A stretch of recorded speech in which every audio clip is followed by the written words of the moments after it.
नमस्कार।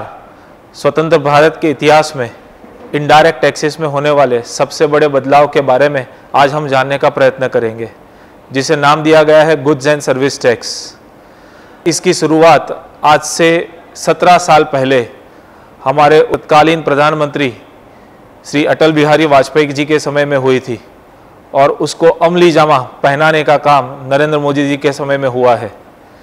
इस जीएसटी की क्या खासियत है, इसका जनजीवन पे क्या असर पड़ेगा, उसके बारे में आज हम जानेंगे। ये जीएसटी 1 जुलाई 2017 से एप्लीकेबल हो जाएगा। सबसे पहले इस जीएसटी का वर्ल्ड वाइड कितना एक्सेप्टेंस है उसके बारे में हम जानेंगे। दुनिया के 165 देशों में जीएसटी लगा हुआ है। उसमें भी जीएसटी की शुरुआत फ्रांस में हुई थी। इंडिया ने जो जीएसटी का मॉडल एडॉप्ट किया है वो ड्यूल जीएसटी मॉडल है और ऐसा ड्यूल जीएसटी मॉडल ब्राज़ील और कनाडा के अंदर है। इंडिया में दो तरह के टैक्सेस लगते हैं, एक है डायरेक्ट टैक्स और दूसरे इनडायरेक्ट टैक्स। दोनों टैक्सेस के बारे में अगर मैं आपको जानकारी दूं तो डायरेक्ट टैक्स डायरेक्टली हम गवर्नमेंट को देते हैं और इनडायरेक्ट टैक्स हम डायरेक्टली गवर्नमेंट को नहीं देते हैं, हम होलसेलर, रिटेलर, मैन्युफैक्चरर, ट्रेडर के थ्रू देते हैं। आप मार्केट में से कोई भी गुड्स परचेज करते हैं उसके ऊपर लिखा होता है इंक्लूसिव ऑफ ऑल टैक्सेस। ये सारे टैक्सेस इनडायरेक्ट टैक्सेस है जो हम उस ट्रेडर को पे करते हैं और वो ट्रेडर जिसका भुगतान गवर्नमेंट को करता है। शायद इनकम टैक्स के दायरे में इंडिया के सारे लोग कवर ना हो, लेकिन ये इनडायरेक्ट टैक्स के दायरे में जो भी गुड्स खरीदने वाला इंडिया में है, जो भी सर्विस लेने वाला है, वो सभी के सभी कवर हो जाते हैं। इंडिया में डायरेक्ट टैक्सेस के दो हेड है, एक है इनकम टैक्स और दूसरा है वेल्थ टैक्स। जबकि इनडायरेक्ट टैक्सेस जो मेजर इंडिया के अंदर है उसमें एक्साइज है जो मैन्युफैक्चरिंग के ऊपर लगता है, कस्टम इंपोर्ट और एक्सपोर्ट के ऊपर लगता है, वैट जो सेल के ऊपर लगता है, सीएसटी एक स्टेट से दूसरे स्टेट के अंदर जब गुड्स ट्रांसफर होता है तो सीएसटी लगता है। तो डायरेक्ट टैक्सेस के अंदर दो तरह के टैक्सेस है, इनकम टैक्स जो इनकम के ऊपर लगता है, वेल्थ टैक्स जो वेल्थ के ऊपर लगता है।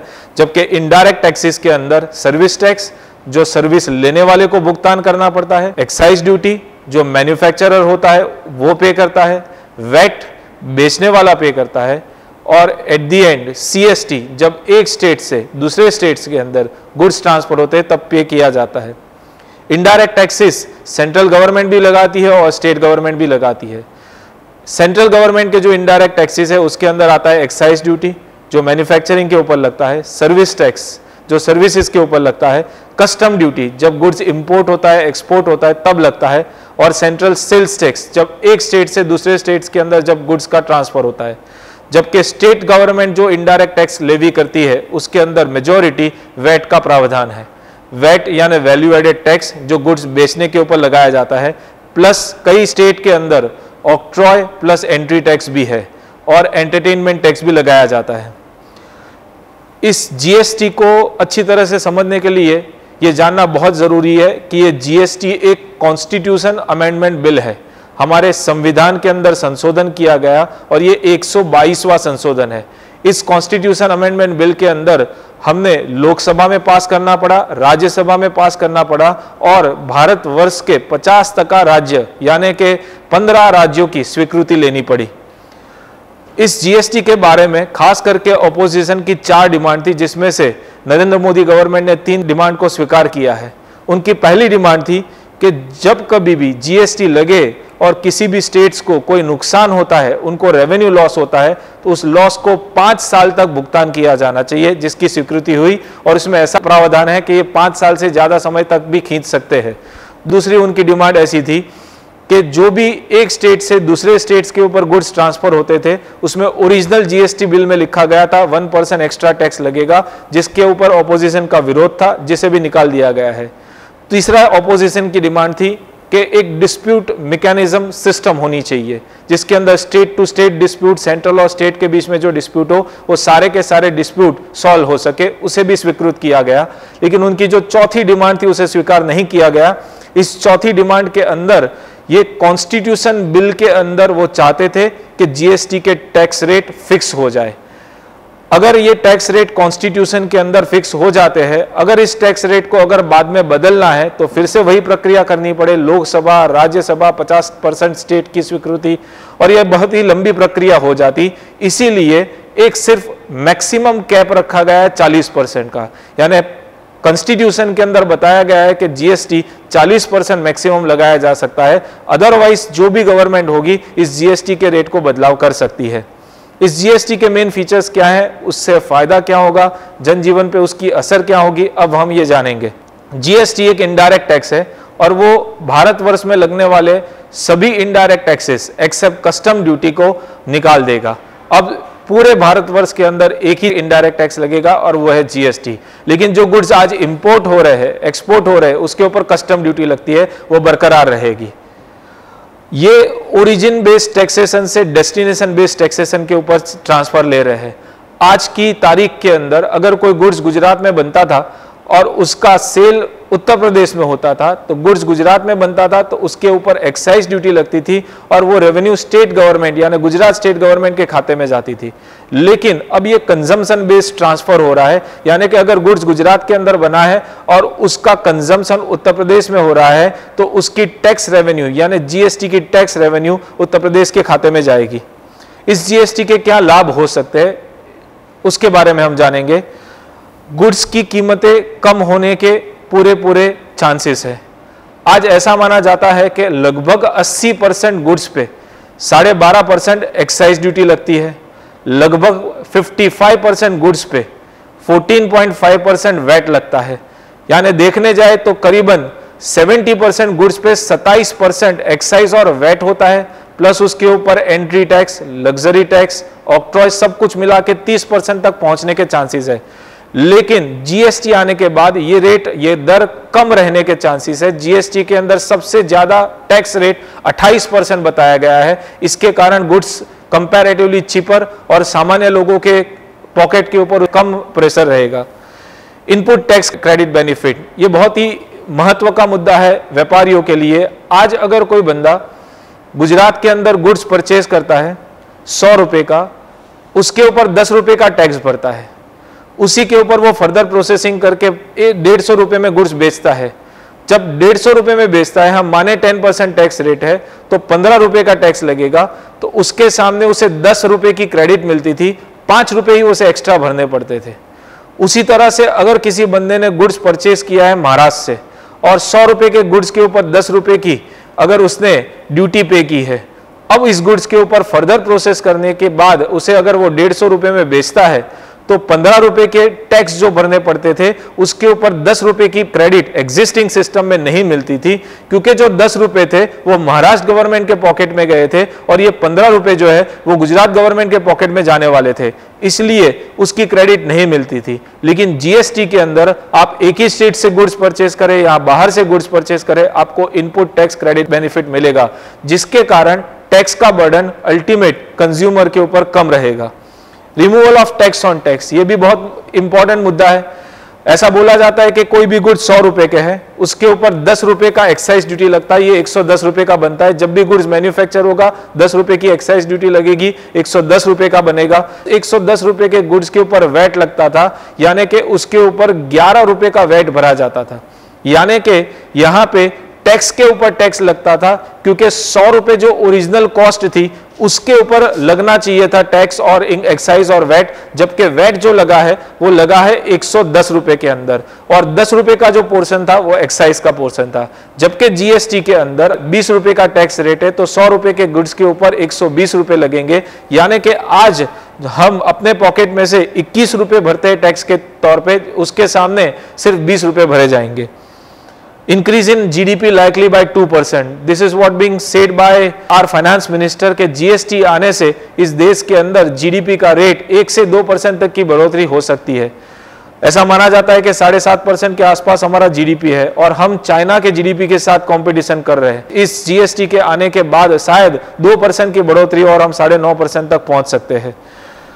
लॉजिस्टिक कॉस्ट, आज देश के कई राज्यों के अंदर ऑक्ट्रॉय, कई राज्यों पर एंट्री टैक्स है और लगभग ऐसा माना जाता है कि जो भी ट्रक का ट्रांसपोर्टेशन होता है उसका 16% टाइम वो लोग सिर्फ चेक पोस्ट के ऊपर वेस्ट करते हैं। जीएसटी आने के बाद ये ऑक्ट्रॉय और एंट्री टैक्स निकल जाएंगे, इजी मूवमेंट होगा और इसके कारण प्रोडक्शन भी फास्ट हो पाएगा और इसका जीडीपी में फायदा होगा। अपलिफ्टमेंट ऑफ पुअर, जीएसटी के जो रेट बताए गए हैं उस रेट के अंदर जो लग्जरी गुड्स होंगे उसके ऊपर ज्यादातर टैक्स लगेगा, उसके ऊपर ज्यादा टैक्स लगने के कारण गवर्नमेंट की रेवेन्यू बढ़ेगी, उस रेवेन्यू का यूज पुअर के लिए होगा। जो पुअर कैटेगरी के अंदर आते हैं उनके ऊपर कोई डायरेक्ट टैक्स तो है ही नहीं और इनडायरेक्ट टैक्सेस का रेट उनके लिए जो बेसिक नेसेसिटीज की चीजें उसके लिए कंपैरेटिवली कम रहेगा। सो ये जीएसटी का फायदा पुअर के अपलिफ्टमेंट के लिए भी रहेगा। इसके कारण फॉरेन डायरेक्ट इन्वेस्टमेंट बढ़ने के चांसेस है। जैसे मैंने आगे बताया, दुनिया के 165 देशों के अंदर जीएसटी लागू है। जब उन्हें पता चलेगा कि इंडिया में वही टैक्स मैकेनिज्म है तो उन्हें लगेगा कि वहां पे जाके हम कंफर्टेबल बिजनेस कर पाएंगे, जिसके कारण फॉरेन डायरेक्ट इन्वेस्टमेंट भी बढ़ेगा। उसी के कारण फॉरेन डायरेक्ट इन्वेस्टमेंट बढ़ने के कारण देश के अंदर एम्प्लॉयमेंट की अपॉर्चुनिटीज भी बढ़ सकती है। जिस जीएसटी की हम बात कर रहे हैं, जो नरेंद्र मोदी जी का विजन है, make in India, skill India, digital India, at the same time startup India, इन सभी को बढ़ावा देगा। क्योंकि जीएसटी के कारण फॉरेन डायरेक्ट इन्वेस्टमेंट बढ़ेगा, एम्प्लॉयमेंट अपॉर्चुनिटीज बढ़ेगी, तो ये skill India, make in India सभी को फायदा मिलेगा। पूरे देश के अंदर एक ही टैक्स स्ट्रक्चर रहेगा। कई बार हमें देखने को मिलता है कि इंडिया में कोई गुड्स आप गुजरात से परचेज करो और महाराष्ट्र से परचेज करो तो उसके टैक्स रेट्स के अंदर अलग अलग होने के कारण उनके भाव भी अलग अलग होते हैं, लेकिन उनकी प्राइसेस अब अलग अलग नहीं होगी क्योंकि पूरे देश में एक ही इनडायरेक्ट टैक्स है जीएसटी, यानी one nation one market one tax structure. वो पूरे वर्ल्ड के अंदर जो लागू पड़ा है वो इंडिया में भी लागू पड़ जाएगा। GST will reduce the black money. GST के अंदर डिजिटल इंडिया का सबसे ज्यादा उपयोग हुआ है। हमारे जितने भी रिटर्न्स भरे जाएंगे, जितनी भी डिटेल्स भरी जाएंगी वो ऑनलाइन भरी जाएंगी। प्लस जब भी जीएसटी का रजिस्ट्रेशन होगा वो आपकी बैंक डिटेल्स मांगेंगे, वो आपके पैन कार्ड की डिटेल्स मांगेंगे, आधार कार्ड से अटैच करेंगे और इस ब्लैक मनी कंट्रोल किया जाएगा। आगे जैसे मैंने बताया इनपुट टैक्स क्रेडिट की बेनिफिट, अगर आपको इनपुट टैक्स क्रेडिट का बेनिफिट लेना है तो आपको जीएसटी रजिस्ट्रेशन करवाना कंपलसरी रहेगा और जीएसटी रजिस्ट्रेशन करने के कारण आपके जितने भी इनडायरेक्ट टैक्सेस है पे होंगे और उसकी डायरेक्ट इफेक्ट डायरेक्ट टैक्सेस पे आएगी। गवर्नमेंट का डायरेक्ट टैक्सेस का दायरा भी बढ़ जाएगा। वन टैक्स ऑनलाइन सिस्टम, मैं ऐसा बोल सकता हूं कि इसके अंदर ह्यूमन इन्वॉल्वमेंट कम रहेगा।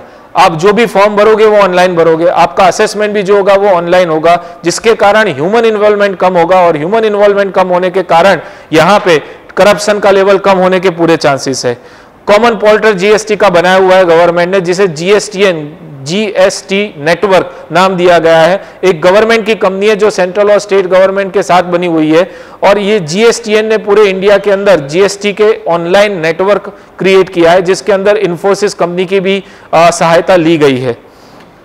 ईज ऑफ डूइंग बिजनेस, आज इंडिया में बिजनेस करना चाहते हो तो आपको उसके साथ टैक्स के कंप्लायंसेस भी देखने पड़ते हैं, एक्साइज, कस्टम, वैट, बहुत सारे कंप्लायंसेस, और उसके कारण बहुत सारे फॉरेन के इन्वेस्टर इंडिया में आने से झिझकते हैं।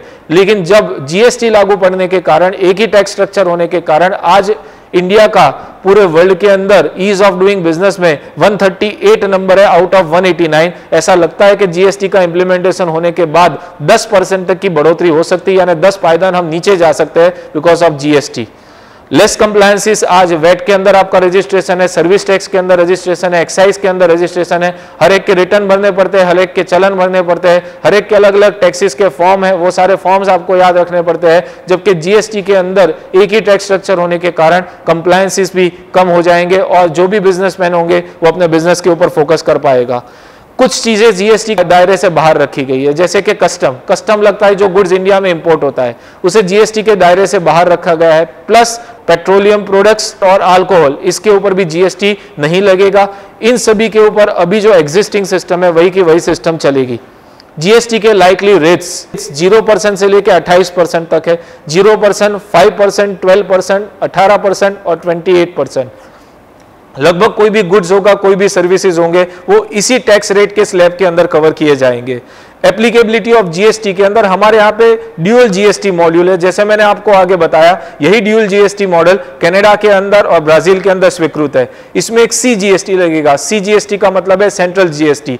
एसजीएसटी यानी कि स्टेट जीएसटी। अगर कोई गुड्स गुजरात के अंदर ही बिकता है तो उसके ऊपर एसजीएसटी लगेगा और सीजीएसटी लगेगा। अगर कोई गुड्स गुजरात बाहर महाराष्ट्र के अंदर बिका है तो उसके ऊपर IGST लगेगा, और अगर कोई गुड्स का इंपोर्ट किया गया है तो उसके ऊपर कस्टम ड्यूटी भी लगेगी और IGST लगेगा।